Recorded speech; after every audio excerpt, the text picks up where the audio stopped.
नमस्कार, स्वागत है आपका रेड 7 न्यूज में। आज हम बात करेंगे उन 7 बड़ी अपीलों की जो देश के प्रधानमंत्री नरेंद्र मोदी ने देश की आम जनता से की है। आखिर क्यों प्रधानमंत्री को देशवासियों से ये अपील करनी पड़ी? क्या दुनिया की किसी बड़ी आर्थिक और वैश्विक संकट की ओर बढ़ रही है?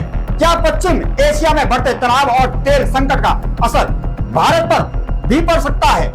आज हम आपको विस्तार से समझाएंगे प्रधानमंत्री उन 7 अपीलों का क्या मतलब है और उनके पीछे की रणनीति और वो बड़ा संदेश जो देश की आत्मनिर्भरता और अनुशासन और राष्ट्रीय सुरक्षा की ओर ले जाने की कोशिश करता है। साथ ही हम ये भी जानेंगे कि क्या इससे पहले भी भारत ऐसे संकटों का सामना कर चुका है जब भारत के पूर्व प्रधानमंत्री जवाहरलाल नेहरू, लाल बहादुर शास्त्री, इंदिरा गांधी और पीवी नरसिम्हा राव के सामने भी बड़े आर्थिक युद्ध और राष्ट्रीय संकट आए तो उन्होंने देश को संभालने के लिए क्या कदम उठाए। आज की ये विशेष रिपोर्ट केवल एक राजनीतिक बयान, सरकारी सलाह या सामान्य अपीलों की कहानी नहीं, बल्कि ये उस संभावित वैश्विक संकट की पूरी तस्वीर है जिसके असर से भारत समेत पूरी दुनिया की अर्थव्यवस्था हिल सकती है। इस विश्लेषणात्मक दस्तावेज nation first PM Modi 7 appeals को लेकर अखंड प्रताप सिंह ने तैयार किया है, जिसमें पश्चिम एशिया के बढ़ते तनाव, स्ट्रेट ऑफ हॉर्मुज संकट, वैश्विक तेल आपूर्ति, भारत की आर्थिक सुरक्षा, राष्ट्रीय अनुशासन, आत्मनिर्भरता और नागरिक सहभागिता को विस्तार से समझाया गया है। ये केवल समाचार नहीं बल्कि एक वैचारिक रणनीतिक दृष्टिकोण है। यदि वैश्विक हालत बिगड़ते हैं तो भारत को किस तरह तैयार रहना चाहिए?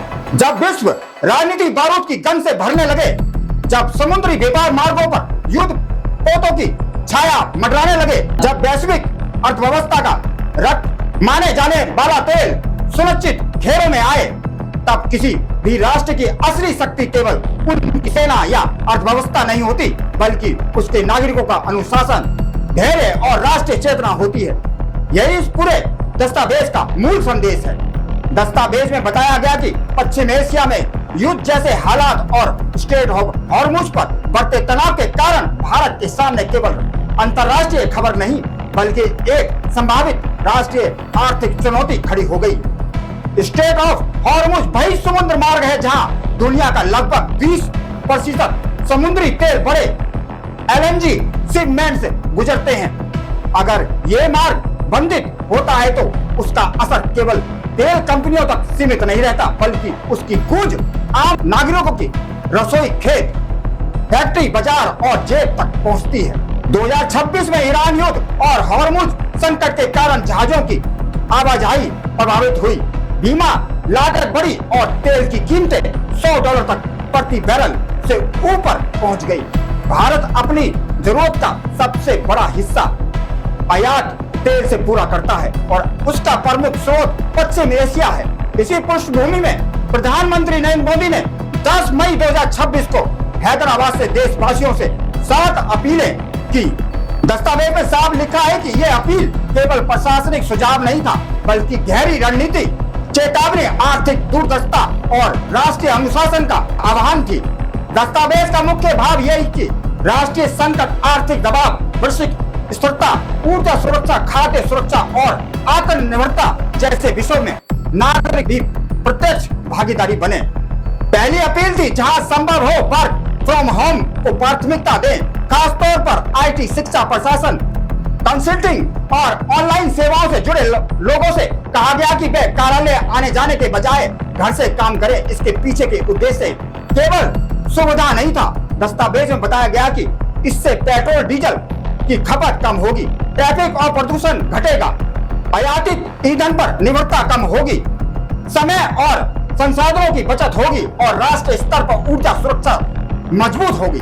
दस्तावेज में इस डिमांड मैनेजमेंट स्ट्रेटजी कहा गया है, यानी संकट के समय केवल सप्लाई बढ़ाना नहीं बल्कि मांग को नियंत्रित करना भी जरूरी है।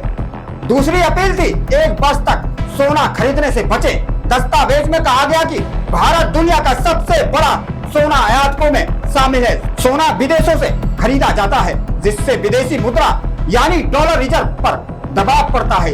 संकट के समय अगर सोने का आयात बढ़ेगा तो तेल और जरूरी वस्तुओं के लिए डॉलर की उपलब्धता प्रभावित हो सकती है। दस्तावेज से साफ लिखा गया है कि सोना प्रोडक्टिव इन्वेस्टमेंट नहीं बल्कि विदेशी मुद्रा बाहर भेजता है। इसलिए सरकार का उद्देश्य था कि विदेशी मुद्रा बचाना, व्यापार घाटा कम करना और धन को उद्योग, कृषि और स्टार्टअप जैसे उत्पादक निवेशों में लगाना।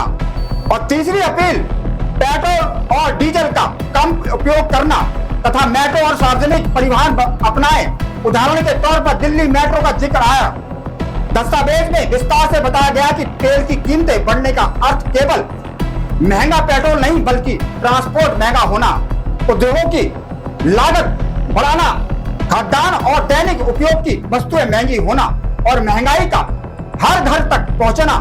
दूसरी तरफ तेल महंगा होने पर डॉलर की मांग बढ़ती है जिससे रुपया दबाव में आता है और आयात और महंगा हो जाता है। दस्तावेज में ऑपरेशन ऊर्जा सुरक्षा अभियान का जिक्र किया गया है जिसका उद्देश्य भारतीय जहाजों और ऊर्जा आपूर्ति की सुरक्षा सुनिश्चित कराना बताया गया है। इस अपील का उद्देश्य था ईंधन आयात बिल कम करना, प्रदूषण घटाना, ट्रैफिक कम करना और भारत की ऊर्जा आत्मनिर्भरता को मजबूत करना।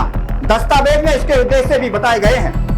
पेट्रोल डीजल की खपत कम होगी, ट्रैफिक और प्रदूषण घटेगा, यातित ईंधन पर निर्भरता कम होगी, समय और संसाधनों की बचत होगी, राष्ट्रीय लाभ ऊर्जा सुरक्षा मजबूत होगा। चौथी अपील थी खाने के तेल कम उपयोग करें। दस्तावेज में बताया गया कि जरूरत भर तेल का उपयोग करें और अत्यधिक तला भुना भोजन कम करें। यहाँ केवल स्वास्थ्य का संदेश नहीं था बल्कि आर्थिक संकेत भी था। भारत खाद्य तेल का बड़ा हिस्सा आयात करता है, इसलिए अगर वैश्विक संकट गहराता है तो खाद्य तेल की कीमतें भी तेजी से बढ़ सकती हैं। इस अपील का उद्देश्य था आयात कम करना, विदेशी मुद्रा बचाना और स्वास्थ्य सुधरना। और पांचवी अपील थी रासायनिक उर्वरकों पर निर्भरता कम करके प्राकृतिक खेती अपनाएं। दस्तावेज में गोबर, जीवामृत और कंपोस्ट जैसी प्राकृतिक पद्धतियों का उल्लेख किया गया है। इसके पीछे उद्देश्य था मिट्टी की उर्वरता बढ़ाना, किसानों की लागत कम करना और आयातित उर्वरकों पर निर्भरता घटाना। दस्तावेज में इसे केवल कृषि सुधार नहीं बल्कि खाद्य सुरक्षा और कृषि आत्मनिर्भरता से जोड़ा गया है। छठी अपील थी विदेशी ब्रांड कम और स्वदेशी अधिक अपनाएं। उदाहरण के तौर पर टाटा ग्रुप, गीतांजलि और अमूल जैसे भारतीय कंपनियों का उल्लेख किया गया है। दस्तावेज में कहा गया कि स्थानीय उद्योग मजबूत होगा, रोजगार बढ़ेगा और पूंजी देश के भीतर रहेगी। राष्ट्रीय लाभ के रूप में आर्थिक राष्ट्रवाद और आत्मनिर्भरता को बताया गया है। और सातवीं और अंतिम अपील थी 1 वर्ष तक अनावश्यक विदेश यात्रा से बचें। दस्तावेज में लग्जरी टूरिज्म और गैर जरूरी विदेशी यात्राओं को टालने की बात कही गई है। उदाहरण के तौर पर वाराणसी, केदारनाथ टेम्पल और कोणार्क सन टेम्पल जैसे भारतीय पर्यटन स्थलों का जिक्र किया गया है। दस्तावेज में उसके उद्देश्य भी साफ लिखे गए हैं। विदेशी मुद्रा की बचत, घरेलू पर्यटन को बढ़ावा, राष्ट्रीय लाभ, देश के भीतर आर्थिक गतिविधियां बढ़ाना। दस्तावेज में यह भी कहा गया कि भारत की कूटनीतिक स्थिति तहत संवेदनशील और भारत के संबंध में ईरान, सऊदी अरब और इजराइल, संयुक्त अरब अमीरात और अमेरिका जैसे देशों के साथ रणनीतिक महत्व रखते हैं। ऐसे में भारत किसी एक पक्ष की खुली राजनीति करने के बजाय संतुलित कूटनीतिक और घरेलू तैयारी दोनों रास्ते पर साथ चलना होता है। इसी कारण सरकार ने बाहरी मोर्चों पर संतुलन और भीतर जनता के माध्यम से आर्थिक अनुशासन दोनों के साथ लेकर चलने के संकेत दिया है। दस्तावेज में यह भी स्पष्ट किया गया कि अपीलों किसी संकट की घोषणा नहीं थी बल्कि संकट आने से पहले राष्ट्र को मानसिक, आर्थिक और सामाजिक रूप से तैयार करने का प्रयास था। संदेश स्पष्ट था, आधुनिक युद्ध केवल सीमाओं पर नहीं लड़े जाते बल्कि अर्थव्यवस्था, ऊर्जा, मुद्रा आपूर्ति और नागरिक अनुशासन के स्तर पर भी लड़े जाते हैं। इसके बाद दस्तावेज में नेहरू से मोदी तक राष्ट्रीय संकटों में जनता से की गई ऐतिहासिक अपीलें, संघर्ष के तहत भारत के इतिहास के कई बड़े उदाहरण दिए गए हैं। 1962 के युद्ध के दौरान जवाहरलाल नेहरू ने राष्ट्रीय रक्षा के लिए जनता से योगदान मांगा। उस समय रक्षा खर्च अचानक बढ़ गया था। सरकार ने गोल्ड कंट्रोल मेजर लागू किया। वित्त मंत्री मुरारी देसाई ने स्वर्ण नियंत्रण की दिशा में कदम उठाए। महिलाओं ने अपने गहने दान दिए। युवाओं ने स्वयंसेवक की और पूरे देश के एकजुट होकर खड़ा हुआ। संदेश था, जब सीमा पर संकट हो तब पूरा राष्ट्र सैनिक बन जाता है। 1965 में युद्ध सूखा और खाद्यान्न संकट के दौरान लाल बहादुर शास्त्री ने लोगों से सप्ताह में एक दिन एक समय भोजन छोड़ने की अपील की थी। ये संदेश नहीं बल्कि नैतिक नेतृत्व बताया गया। लोग उपवास रखने लगे, होटल बंद हुए और जय जवान जय किसान राष्ट्रीय आंदोलन का प्रतीक बन गया। 1973 और 74 के वैश्विक संकट के समय इंदिरा गांधी ने ऊर्जा संरक्षक और संसाधनों के संयमित उपयोग का संदेश दिया। औद्योगिक देशों द्वारा तेल की कीमतें कई गुना बढ़ा दी गई थी और भारत में महंगाई 20% से ऊपर तक पहुंच गई थी। दस्तावेज में कहा गया कि भारत ने पहली बार महसूस किया कि आधुनिक युद्ध केवल सीमाओं पर नहीं बल्कि ऊर्जा पर भी लड़े जाते हैं।